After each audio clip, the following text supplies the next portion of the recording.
Good morning everyone.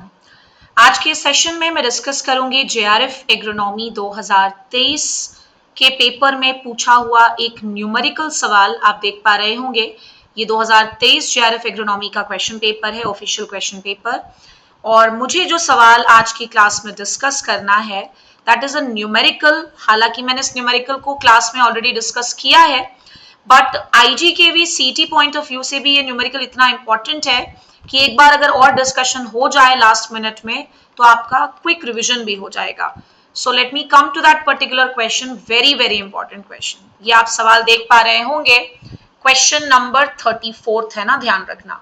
और जिन्होंने भी सिंसियरली क्लास किया है उनको याद होगा कि मैंने वाटर मैनेजमेंट में इरिगेशन शेड्यूलिंग के अंदर ये टॉपिक को कवर करवाया है। तो आओ एक बार यहाँ पर सवाल पढ़ते हैं और उसके बाद इस सवाल को सॉल्व कर लेते हैं।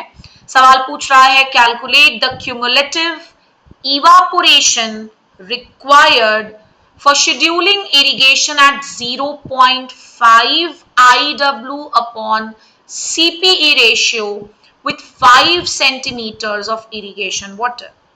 तो सबसे पहले तुम्हें नोट डाउन कर लेना चाहिए कि भैया क्या चीजें दी और हमें क्या निकालना है। आपको कह रहा है, साफ साफ बोल रहा है कैलकुलेट क्यूमुलेटिव इवापोरेशन। और क्यूमुलेटिव इवापोरेशन को हम कैसे रिप्रेजेंट करते हैं? CPE। इफ यू रिमेंबर, यही रिप्रेजेंटेशन होता है इस टॉपिक का।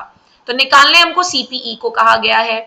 आगे for scheduling irrigation at 0.5 IW upon CPE, मतलब ये जो IW अपॉन CPE का रेशियो दे रखा है हमें दैट इज 0.5, और साथ ही साथ 5 सेंटीमीटर इरिगेशन वाटर की वैल्यू भी दे रखी है।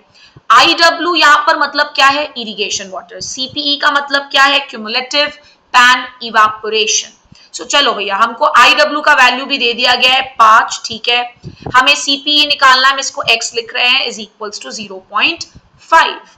आओ इसको फर्दर सॉल्व करें अगर हम, तो 5 is equals to 0.5 into x लिखा जा सकता है। यहां से 5 divided by 0.5 will be equals to x, या फिर आप चाहें तो इसे 50 अपॉन 5 भी लिख सकते हो। सो फाइनली हमारा आंसर तो हमारे सामने है। क्या होगा आंसर? 10 सेंटीमीटर्स। 10 सेंटीमीटर्स। और इस तरह के सवाल सीटी में 2017 के पेपर में अगर आप चेक करोगे, 2019 के पेपर को अगर आप चेक करोगे तो आपको वाटर मैनेजमेंट पर बेस्ड ये क्वेश्चन वहां पर भी देखने को मिल जाएगा। और ऐसे न्यूमेरिकल सवाल बिल्कुल सॉल्व करके जाना चाहिए because this is very very important. और ये ध्यान रखना, जेआरएफ एग्रोनॉमी 2023 का एक क्वेश्चन पेपर है, तो बहुत हाल की बात है जो ये सवाल पूछा गया है। एक और न्यूमेरिकल है which I would like to discuss it over here. हालांकि ये जेआरएफ एग्रोनॉमी के अंदर सॉइल साइंस पर दिया हुआ क्वेश्चन है, बट ये भी सवाल मैंने आप सभी के साथ क्लास में डिस्कस किया हुआ है।